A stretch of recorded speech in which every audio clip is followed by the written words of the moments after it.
Unboxing device MI basic speaker 2। और ये है इसका स्पेसिफिकेशन। इसको पॉज करके आप लोग देख सकते हैं। चलिए इसको खोलते हैं। अंदर है इसका यूज़र मैनुअल और है उसके बाद देख सकते हैं अपना बॉक्स यानी कि अपना ब्लूटूथ डिवाइस। इसके बाद इस बॉक्स के अंदर लगता नहीं और कुछ है। बॉक्स का डब्बा खाली। उसके बाद देख सकते हैं अपना कुछ स्क्रैचेस के साथ अपना ये डिवाइस और ये इसका माइक्रो यूएसबी और ऑक्सीजन और इसका बेसिक इंफॉर्मेशन।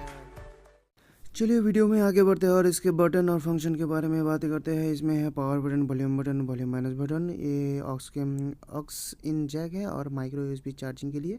और इसमें है पावर बटन फंक्शन के लिए, जैसे पावर बटन में फंक्शन है जैसे कि आंसर करने के लिए, प्ले पॉज करने के लिए, और पावर बटन को हम 3 सेकंड तक दबा के रखें तो ये जल जाता है यानी कि ऑन हो जाता है। वॉल्यूम बटन को कंटिन्यूसली दबा के रखें तो ये इंक्रीज़ होता है, और एक बार दबा के रखें तो पूरा एक बार में डिक्रीज़ होता है या एक बार में इंक्रीज़ हो जाता है। LED इंडिकेटर भी है इसमें, जैसे कि नॉर्मल ऑपरेशन में ये ब्लू लाइट जलेगा और प्रेयरिंग के टाइम में इसमें ब्लू और रेड जलेगा, और जैसे चार्जिंग के टाइम में इसमें रेड LED जलेगा।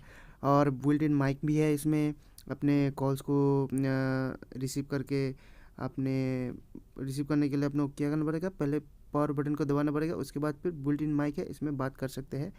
और लो बैटरी टाइम में इसमें रिमाइंडर भी देता है। अगर हम इस स्पीकर को आधा घंटे तक छोड़ देते हैं कोई भी फंक्शन किए बिना तो ये अपने आप बंद हो जाता है, क्योंकि फिर अपना बैटरी भी बचाता है। इसमें बहुत अच्छा फंक्शन है ये।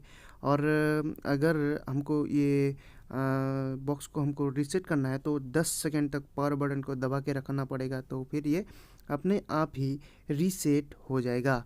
और वीडियो में इतना ही, और हमारे चैनल को कर दीजिए लाइक, शेयर और सब्सक्राइब। और कोई सुझाव हो तो कमेंट बॉक्स में ज़रूर लिखिएगा। तो जल्दी मिलते हैं अगले वीडियो में।